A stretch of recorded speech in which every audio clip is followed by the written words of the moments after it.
It's good. It's good to be in this moment. It's good to be here now, present. Because here, now, present in this moment, I am empowered. I have a choice, a deliberate, conscious choice that I can make. And I am open and I am ready to make it. And that choice is to be fully alive, to be fully aware and fully present of the life that I am living, so that I can actually live it, and live it in a way that's vital and vibrant and energized and dynamic. Live it in a way that creates within me the feeling of celebration,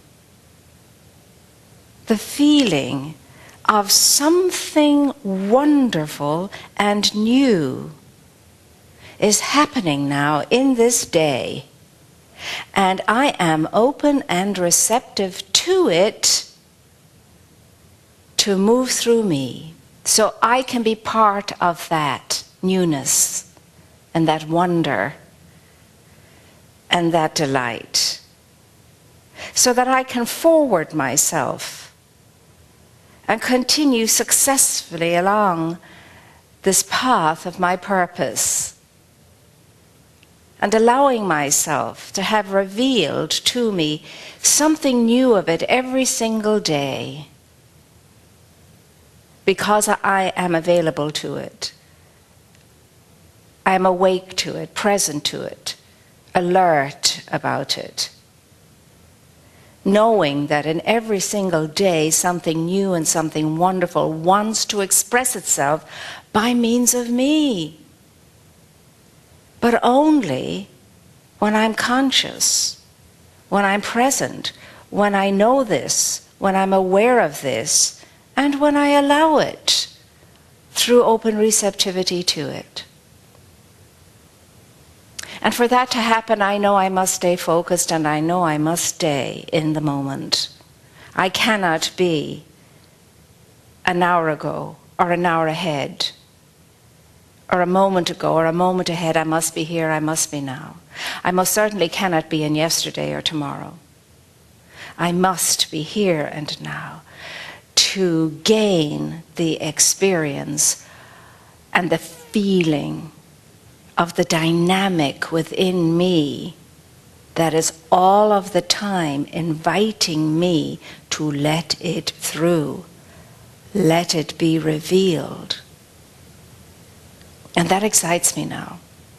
For right now, yes, it doesn't matter what the circumstances, what the conditions and situations I find myself to be in as far as the physical world is concerned, the exterior world is concerned, the objective world is concerned. That matters not. If I pull my wits about me, my spiritual wits about me, and I stand in the truth of being, that my life is more than a human life. My purpose is more than a human purpose.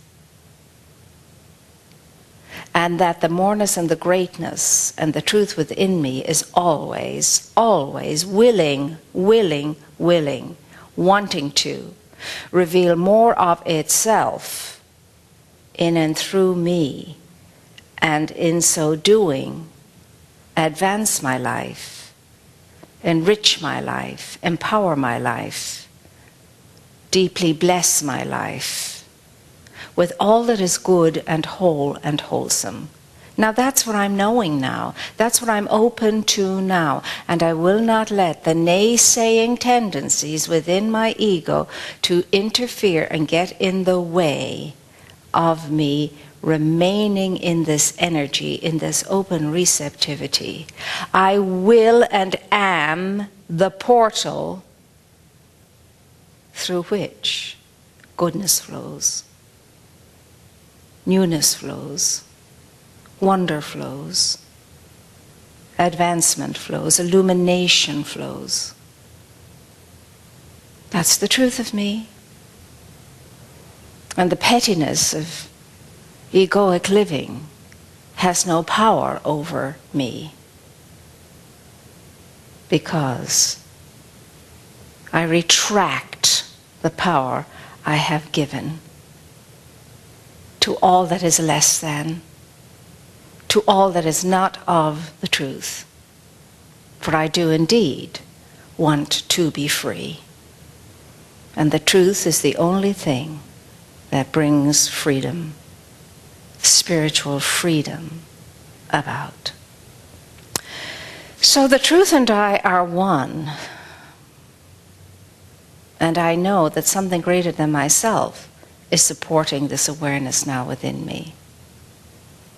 And so what I'm knowing for myself, I am knowing for every person in this room, for every person on this plane, for every living thing. And everything lives. All of creation is alive. For there is only the one. There's only the one mind, the one heart, the one soul. And I am an integral part of that one. Essential to it, for it to be its whole self. This is what I'm knowing. This is what I'm grateful for.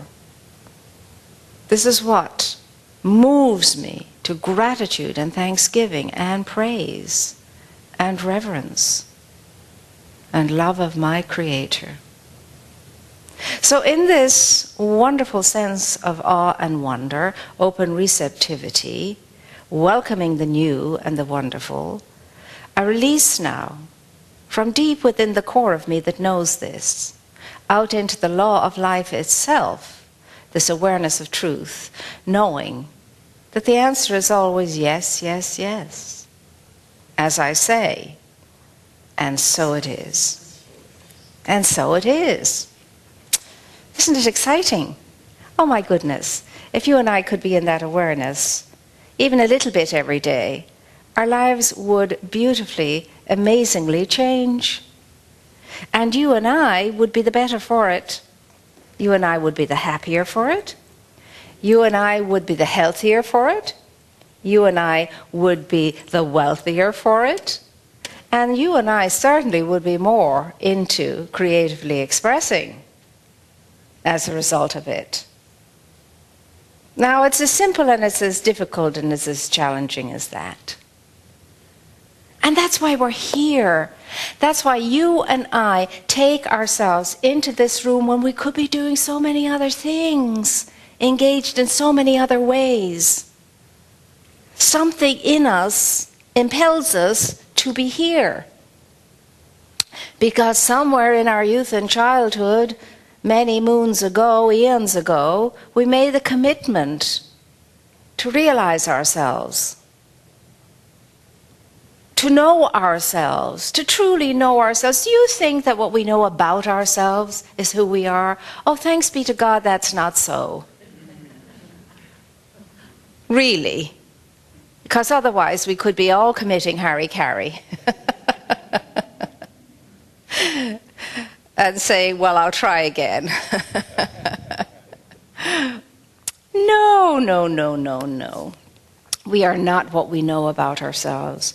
We are not what other people know about us, thank goodness, too. We are maybe a little bit of that. Just a little bit, a tad. But we are so very much more than that. And every now and again we glimpse it. Every now and again we glimpse it. And we glimpse it in a way as if, you know, when you think you saw something shoot by your side and you look around, there's nothing there. Now that's the minuscule way we glimpse it. But we want to see it more. We don't want to glimpse it like a fleeting thing. It's gone in a wink of an eye. We want to stare it down. Take a good look at it before we embrace it and merge with it. We want to stand back from it and go, oh my. So that's what I have been keeping hidden all this time. Oh my. And every now and again we glimpse it in other people too. And in things. Not just people, but things. A bush, a flower, a tree, a stone, whatever. There's an auric field we all live in. Within the great soul, our soul has its own auric field. And we are bodies within bodies within bodies. You know, the physical body is in another body, and that body's in another body, and that body's in another body, but it's all in the great one body, the one soul, the one essence, the one energy. So we have layers. You know when you go out into the hills and the mountains and the mountain is uncovered and you see all the strata, the layers of different eons, different ages and so on there, and you're able to differentiate all those layers? Well, you have energies around you like that. You know, layers. Layers. So there's a lot to know about ourselves. There's a lot to acquaint ourselves with regard to ourselves, so that we can work with it, you know, move with it, be in the flow with it, work with it, not against it, not stunting it, stopping it and blocking it, but working with it. And sometimes you will see another's aura, and it's not something that you think about and you're going to say, I'm going to see his aura, I'm going to see her, or I'm going to focus now, and I'm going to really focus and see it. No, it doesn't happen like that. It happens when you're not doing anything about it.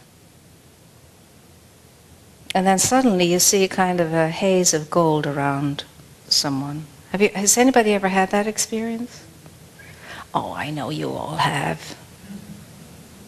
And then you blink your eye and you think, oh, you don't associate it with yourself or that other person is radiating that aura just now. Just blink and see if it'll go away. But it doesn't. It goes away when it goes away. And you can't make it go away no more than you can make it come. You know when you say shimmering rocks and so on and so forth? Well, you shimmer too. Now that aura is always there. It's not always visible, but it's always there. Always there. And that's what's beautiful about this teaching, because this teaching says to us that there's nothing to mend, there's nothing to fix, there's nothing to heal outside of ourselves, but that all of the healing and the mending and the fixing and so on is simply your ability and my ability to reveal from within ourselves the healing that's already there. Don't you love that? I love that. I wish we could grasp that fully, because if we could grasp that fully, you know, we wouldn't ail so much. Or when we begin to ail, and we will begin to ail, we could handle it without being afraid. I say, oh yeah, okay, I need to sort that one out. I need to work on that. I need to treat that. And we would think about things of those kinds of natures, whether they're huge mental challenges or emotional challenges or physical challenges or spiritual challenges. We would be able to handle them and treat them the same way as you would a paper cut, which is very painful. Have you noticed? It's a very painful thing, a paper cut. You want to whack the paper that cut you and say, my gosh, how could you do that? You're a piece of paper. What's the matter with you? You know? And it throbs. You know, this thing throbs. And then when you put the medicine on it, it throbs more. If you put the right medicine on it. Like I'm thinking in terms of oil of oregano or iodine or something like that. Because I can remember when my mother used to arrive with a bottle of iodine, we would run. Because that was the answer to all the scrapes and bumps and scratches. Iodine.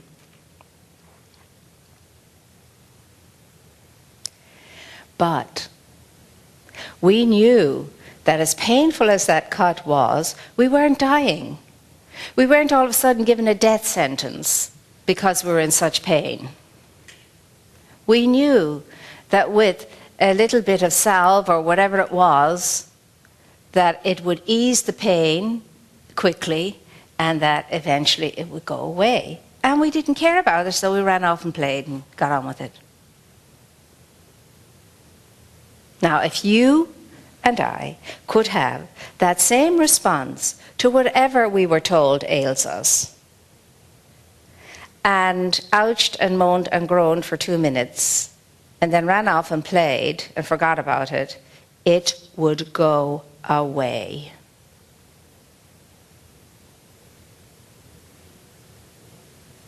Because you and I would not be feeding it with our emotional and mental energy, and we would not be coming into an agreement that this is irreversible.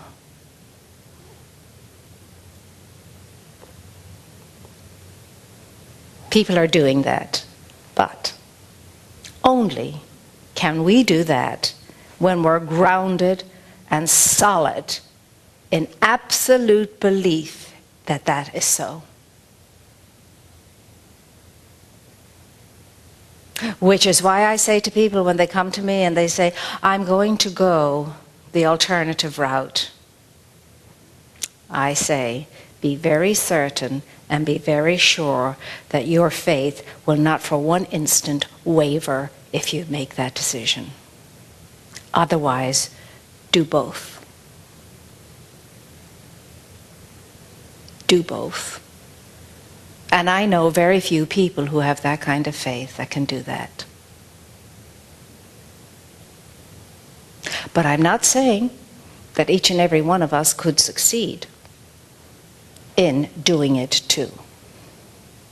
But we have a whole lot of spiritual stuff to take care of before we sink ourselves into the anchor of that kind of awareness. So be not fooled. And because somebody over in Timbuktu succeeded in doing something when they got whatever news they got, doesn't mean that somebody over here is going to do exactly the same if they follow the same formula. Physically speaking, you have to follow the same formula mentally, emotionally, spiritually, as well as physically. And there's nothing wrong with classical medicine. It's all God. And whether I get my healing through medicine, through some kind of, treatments of some kind, or through surgery, it matters not. As long as I have the same faith in it all, that's all that matters.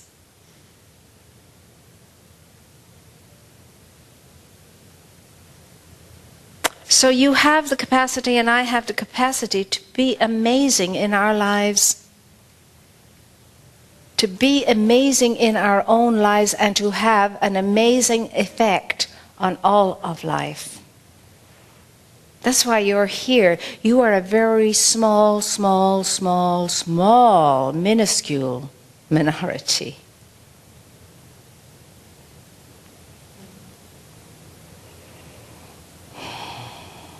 Everybody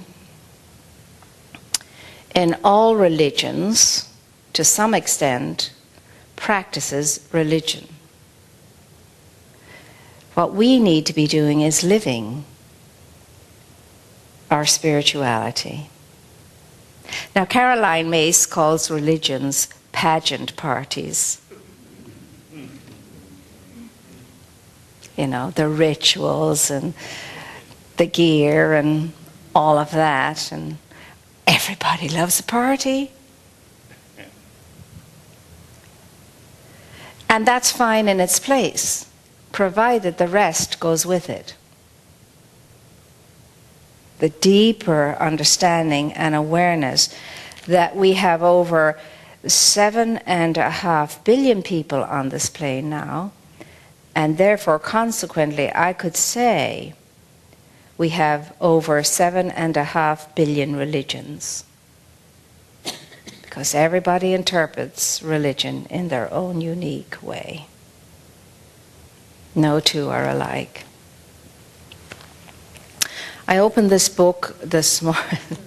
It's one of 3 books that looks like this. I'm on my 4th now because I can't see the wood for the trees for the wood, or the wood for the trees. So it said that when I opened it opened up at the summary. It's in the 400s of the handbook of Science of Mind, what we call the handbook of Science of Mind.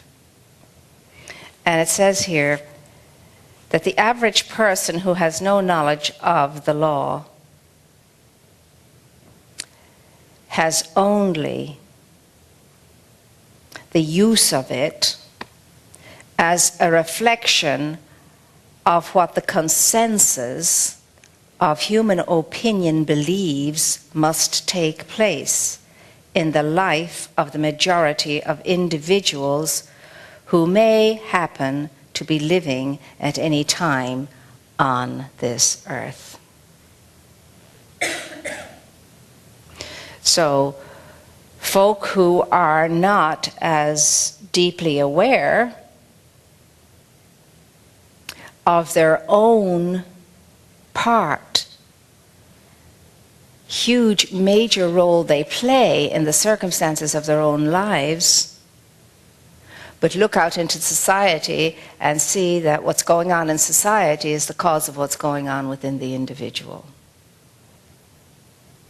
is really influenced by the great collective unconscious, as Jung would say, or race mind.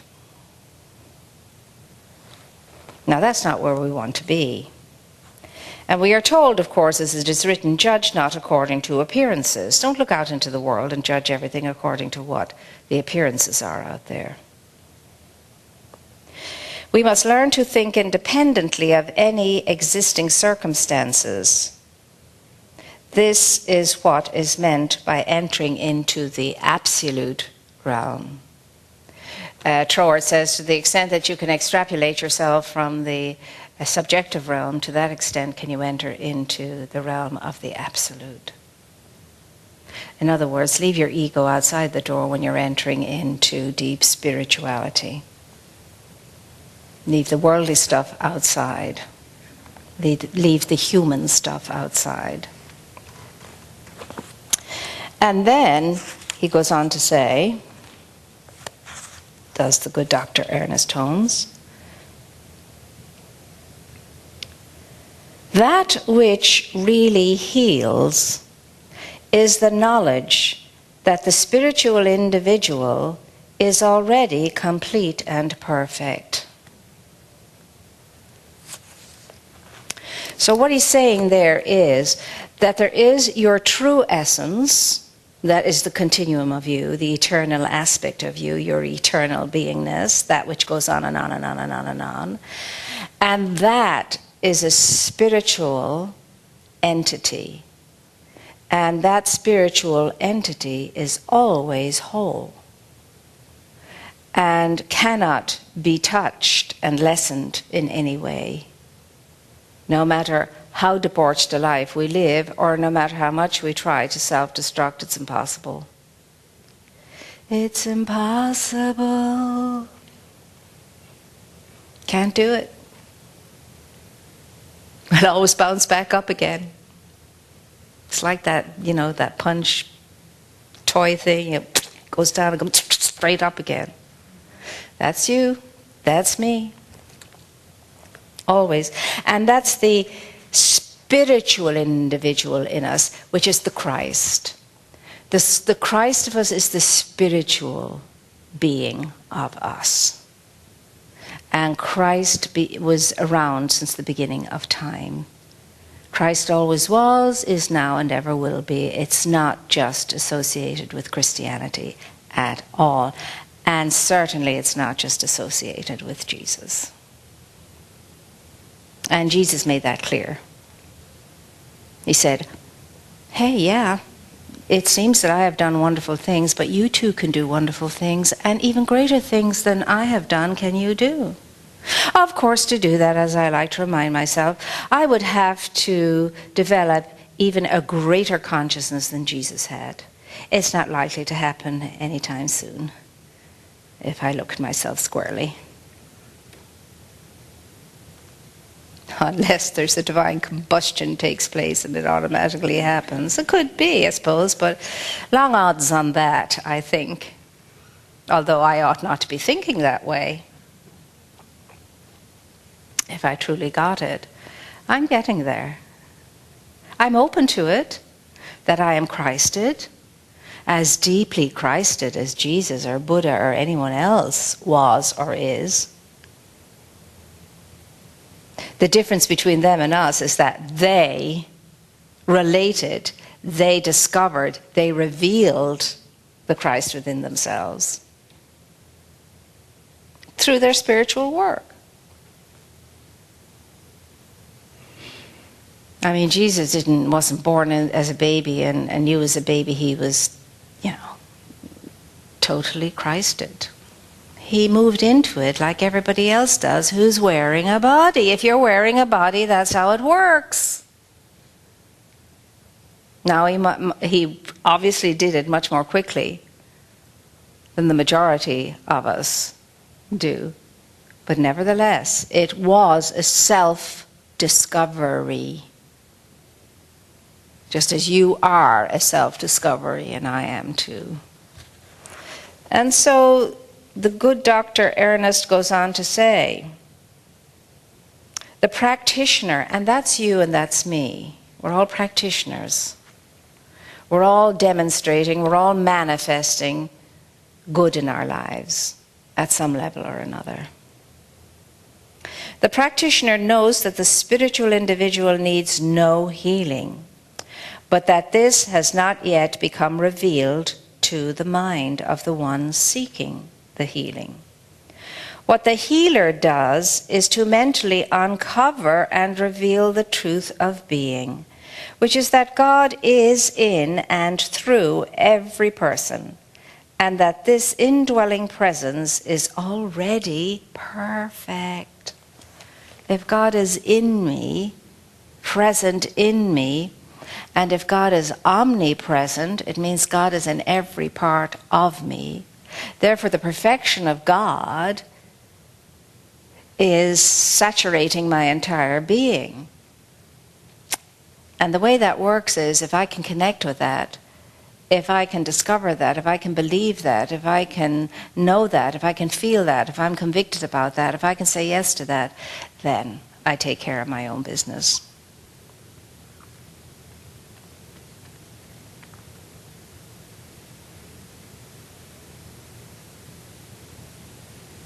Now, you and I are not going to do that 100% while we're wearing a body. We'll do it 100% sometimes. And then we'll be challenged again.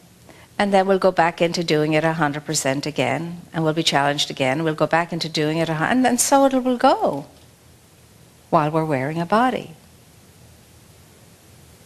Now, science of mind is not once I get it, nothing ever happens to me. That's a challenge. That's baloney. You're on planet Earth, you're on a three-dimensional plane, a very dense plane, and you're wearing a body. Things will happen. You just have to know how to take care of them. It's like saying, I'm buying a new car and it'll never get a scratch. For as long as I'm driving this car, it will never get a scratch. I'll guarantee. I will take such good care of this body, it will never get a scratch. Yeah. And the first time your new car gets a scratch, it's like as if you were, injured yourself. And then after that, it's, oh, okay. But you're careful where you park. You park your car beside somebody you think likes their own car and takes care of their own car. Or you park it way down there where nobody else is and you walk a mile if you're that worried about your car. Otherwise, you're taking your chances. You see, oh my God, there's a space, it's great, and there's about this much room for you to get out of the car. And then you've rolled the dice. That's how we are when we're not awake. Consequences, my dear ones, consequences. We separate the belief from the believer, and we reveal that which needs no healing. So when somebody comes to a practitioner for healing, you tell your sad sob story, and I'm not making light of sad sob stories. They're scary and they frighten us, and that's why we're going to a practitioner. And the practitioner very graciously listens to the story. But all the time the practitioner is hearing the story, the practitioner is saying, there is no truth in this, within themselves. There is no truth in this. There is no truth. And then when the practitioner enters into prayer, all the practitioner is doing is blessing your body and you as a soul and as an entity, as something that is radiating beautiful, wonderful life, energy, dynamism, and so on and so forth. They're just honoring the truth within you, recognizing only the truth within you. They're not thinking about the bad hip you told them about. They're not thinking about, I'm knowing that Sophie's bad hip is going to heal and blah, blah. They're not knowing that at all because they don't recognize Sophie with a bad hip. That's how Jesus healed. He never saw a sick person in front of him. He recognized their splendor. He recognized their wholeness. He recognized them in their true state of being as they were created in the divine mind in the beginning, as a complete aspect of his Father. That's how he saw them. And the reason why he could do it so well was because he knew he wasn't doing anything. The burden wasn't upon him. He knew that it was the Father within him that did the work, the great I am within him that did the work. And that's why he said, do not call me good master. Do not call me good master. No one is good but God alone. And no, my word, my work is not my own. It is the word, it is the work of the one who sent me. He never claimed to be the sovereign God. Never. Ever. There's nowhere can you find evidence that Jesus did that. He always attributed the glory to the Father.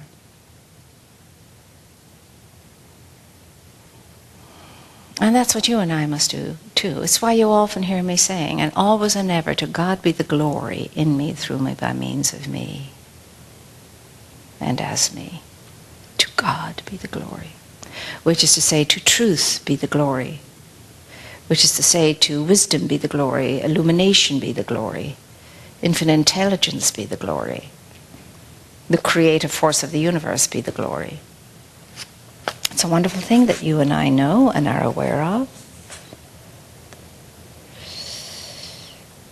Thought is sifted, and that which does not belong to the real individual must be discarded. Thought is sifted, and that which really doesn't belong to you, the true essence of you, must be released, must be discarded, must be dissipated, must be let go of.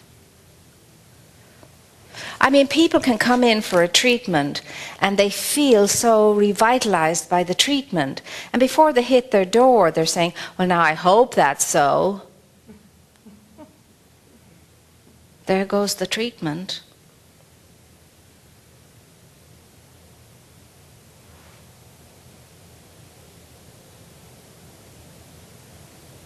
Hope is necessary when we are very scared and feel weak. But it is weak comparison to knowing something. When I know something, I know that I know that I know. When I'm hoping something, it's wishful thinking. Well, maybe, wouldn't it be nice if, let's see. That's not going to do it. That mentality won't do it. You got to know that you know that you know that you know that this is so. And why not you? Why not me?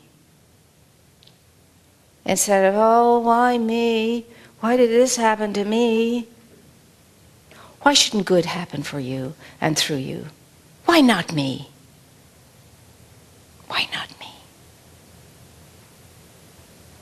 If God is everywhere present and equally present in all, why not me?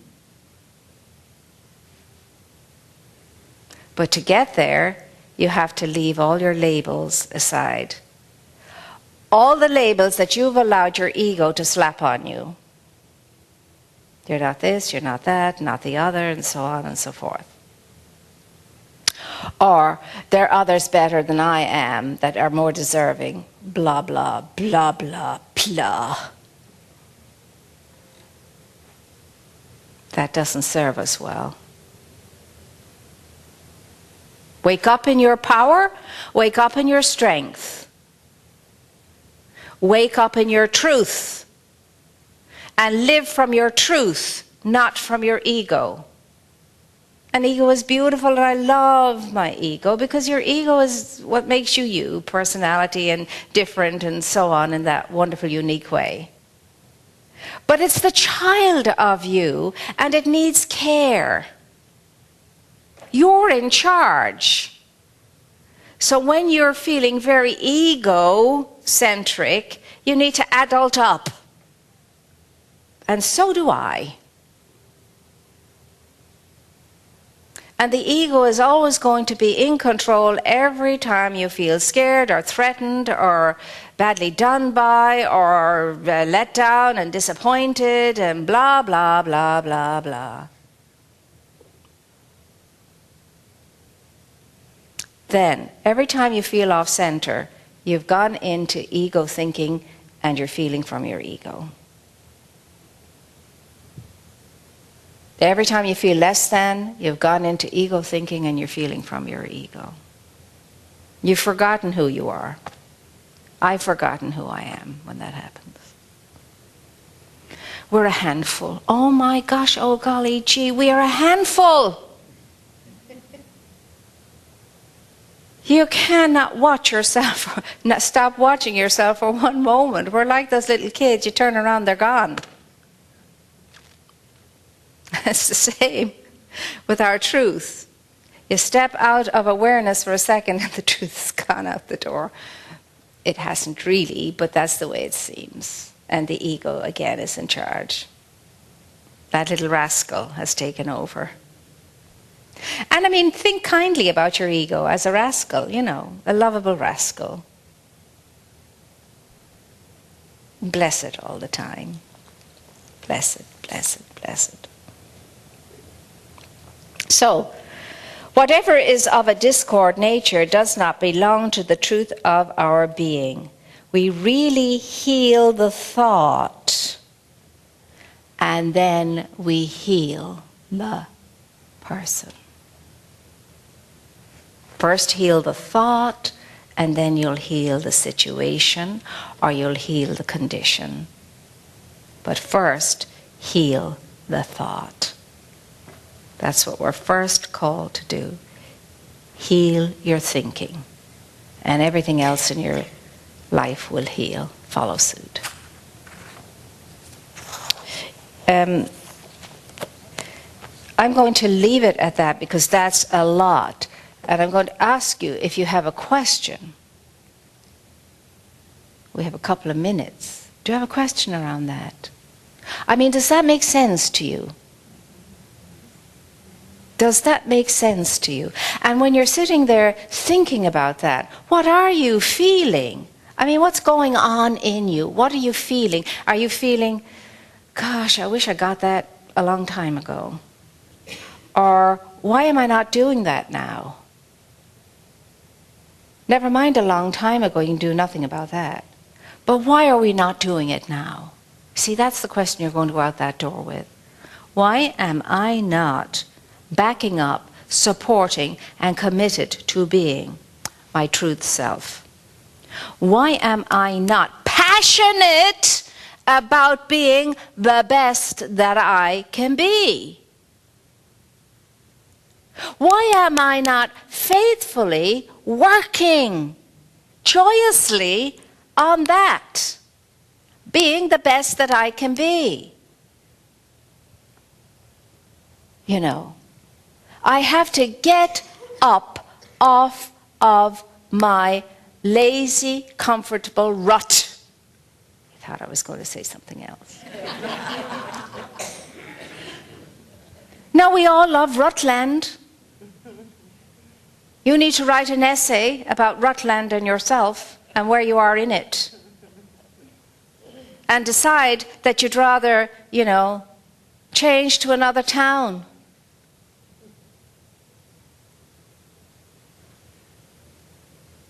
Sometimes it's really, I feel like, you know, how do you share this with the world? Oh, that's a beautiful, I love that question. How do you share this with the world? By living it, and then the world will come to you and say to you, my gosh, how is it that you're always just so together? How is it that nothing seems to faze you? How is it that you never seem to be overwhelmed by anything that's going on, either in your own life or in the world? That's the best way to do it. That's the best way to share. The beautiful lady that used to be our nursery grandma for so very many years tells the wonderful story that she and her husband, when she moved to this city a long time ago, herself and her husband were looking for a spiritual home, and they tried lots of places, and you know, they were okay, but they didn't kind of gel. And then her husband turned to her one day. They had a business, and he said, you know what, let's try that funny looking place up on the hill. He said, where all the happy people are. So apparently all the people that would come into their store from here were considered by them to be the happy people. And she said they came here, and that was it. One Sunday, and they never stopped coming for decades. So that's your best way of sharing our teaching, by living it. Thank you for challenging each and every one of us to go out there now and do that. Be not afraid about how to share in any other way except through living. And when people ask you and you don't quite know how to explain the theology of it all, you just say, you know what, I have found a spiritual home that works beautifully for me, and its teaching is such that it really makes my life so much better, and I'm a better person for having discovered it. And that's the best way I can describe to you what my spirituality is all about. It has improved my life exponentially. And yeah, you know, and I would like to think that, you know, I have been able to be of assistance because of that in other people's lives too. And that's your beginning. Without having to go in, you know, what religion are you? Number one, we're not a religion. We really, Ernest Holmes, last thing in the world Ernest Holmes wanted to do was create another religion. We are a spiritual philosophy. And if you want to say that we're a religion, you can say, and our religion is our endeavor to self-realize. And we grew out of Christianity, and we are Christian and we are more. Ernest Holmes says we are Christian and we are more, but the Christianity he's talking about is simply the basic fundamental teaching of Jesus. Not Christianity, the organized religion, but the pure, undiluted teaching of Jesus. That's the Christianity he talks about. But when you go deeply into our studies, you see that we are the representatives of the truth that is discovered in all religions, philosophies, teachings, and science. That's what we are. We're very, very open at the top. We're very all-encompassing, we're very all-embracing, and we will not separate ourselves by defining ourselves as a religion.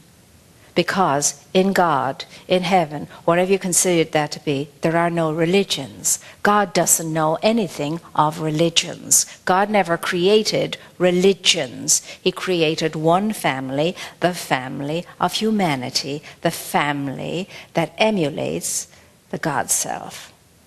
Now, all of those other things are human constructs. Divinely inspired, though we think them to be, they're all human constructs.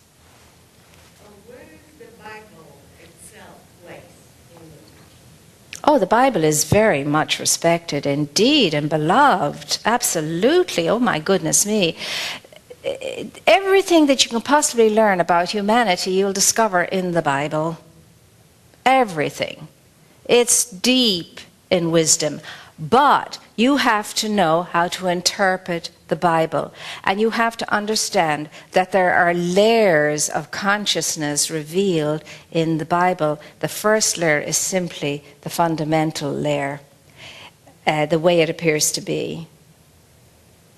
And that's, things are not always what they seem to be.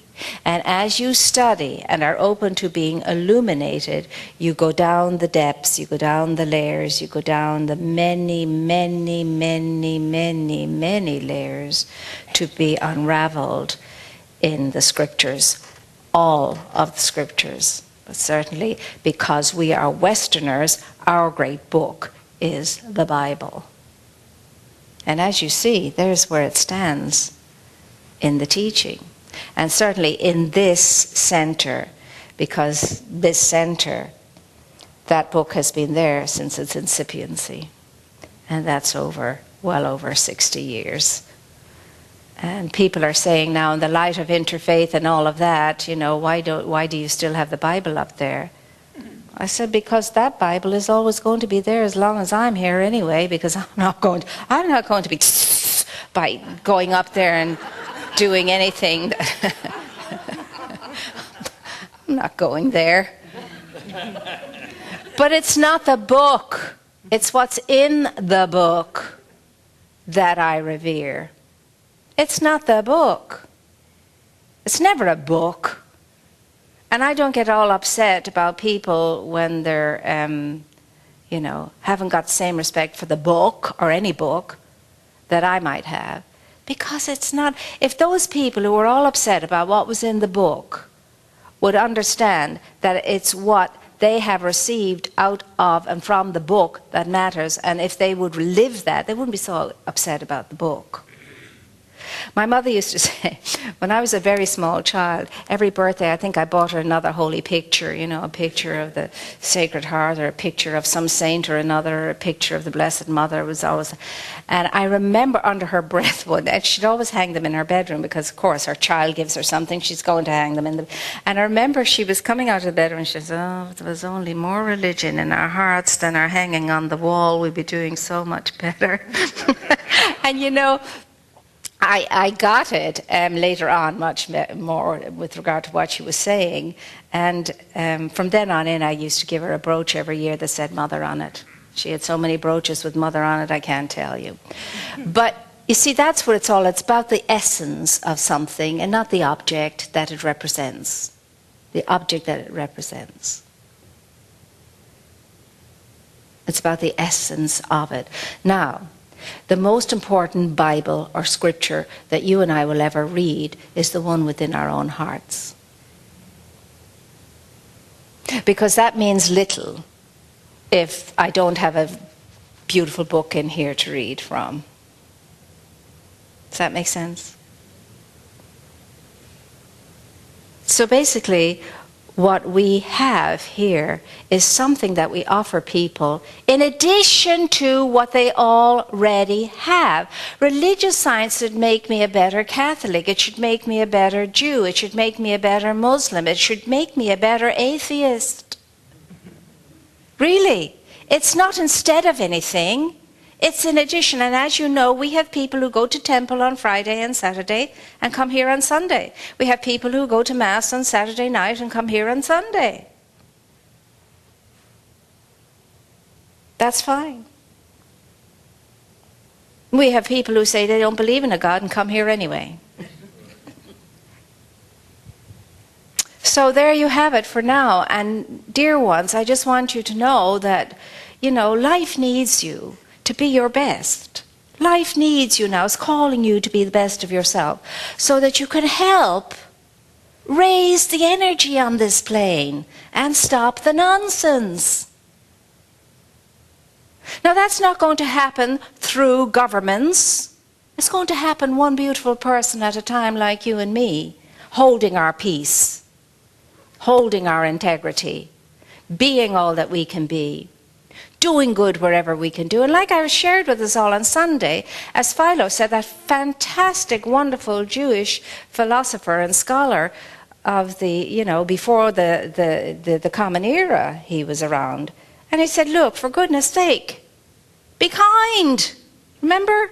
Because everybody you meet is fighting a great battle. Can you believe that? Everyone you meet is fighting their own great battle. So you can afford to be kind. Okay? All right already. Now we're going to finish the way we always finish, with our little ceremony of exchange. Exchange. We give, we receive. And it's our wonderful little ritual here, because we know that as we give, we receive, and it's a joy to us to give from our abundance. So we take our gift between our amazing hands and we say, divine love consecrates my gift. It goes forth to heal, to bless, and to prosper. All those who give and all those who receive. I rejoice in the sharing of my good. And I release my gift with love. And so it is. And so it is, my dear ones. So never underestimate the power of your being. Never underestimate the presence of spirit within you to take care of business. No matter how you're feeling, no matter how depleted you feel, fall into that awareness. I haven't a clue what I'm going to do, but there is a knower within me that knows, and I trust the guidance of the knower. Speak, for I am listening. Whatever it is that works for you. Whatever works for you. So get up there now. Get out there now. Feel the power. Feel the energy within you, and make it your delight to splash it all over the place. Off you go now, and I'll see you next time. Next time. And in the meantime, know how terrific you are. You are greatly blessed and you are greatly loved. Take care of yourselves.